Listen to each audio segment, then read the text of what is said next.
intelligence generally calculated in the way that intelligence equal to mass of brain upon mass of body.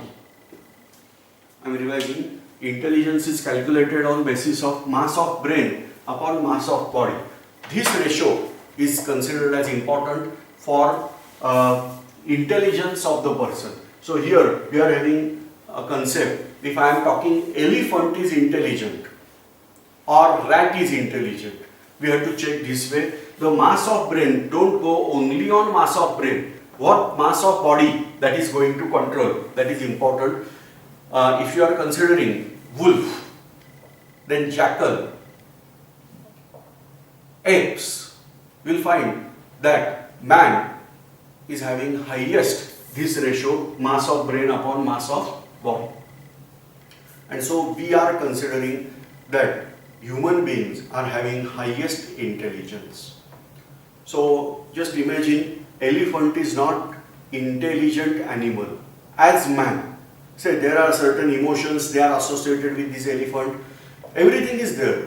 Brain is very massive for elephant, but body is also very massive, and that's why his ratio is less, and therefore elephant is not considered as very intelligent animal like man.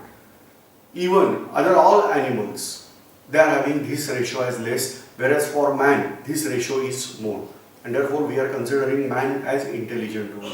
I don't know our ancestors were having this knowledge, but you can consider the god, that is Lord Ganpati, where we are showing this way that head of elephant is connected with human body. Just imagine, this is a symbol of super intelligent person. It is symbolic explanation that mass of brain is high as of elephant, but mass of body is less, that is of man. Then we can have more intelligence if you are going by this ratio. Difference between other animal and man, that man is capable of using instruments, tools, whereas other animals are rarely using tools. Say for example, monkey can use stone as a tool, or fruits or some object they can hold in hand and they can use, but they are not having that intelligence that they can prepare something and use it.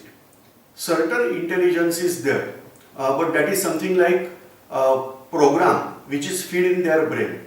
Say for example, construction and birds, they are having closed loop. You can check out the nest constructed by birds, particularly weaver bird.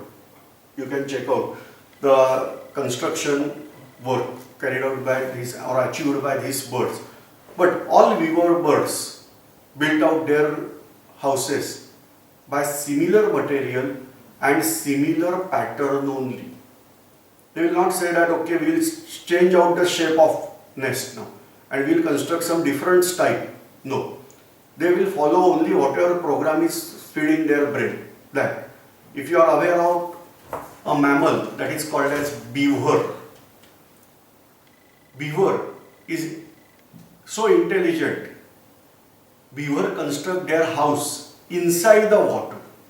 So beaver is not aqueous, or say that is we can say staying in water. No, beaver can swim, but basically beaver is terrestrial animal, rodent category. So beaver is having house something. Say this is river bed. I am showing cross section. River is flowing in this direction. Then beaver will construct its home something like here. This is the water level. So beaver will construct home something at mid of river, and here they will have entrance. The entry of this house. So this is basically a part. This is all empty space here.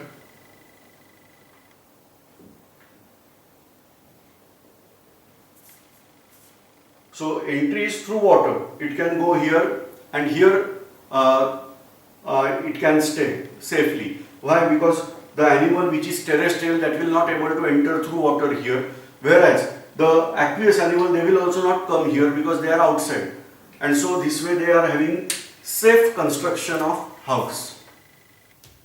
But if sufficient water is not there, then viewer is having another concept. Suppose this is a tree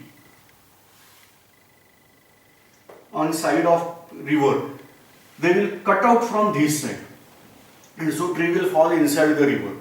This tree will also fall inside the river, and they will construct a dam, a small, we can say, weir, and then water will become more stagnant here, and then they will construct their home.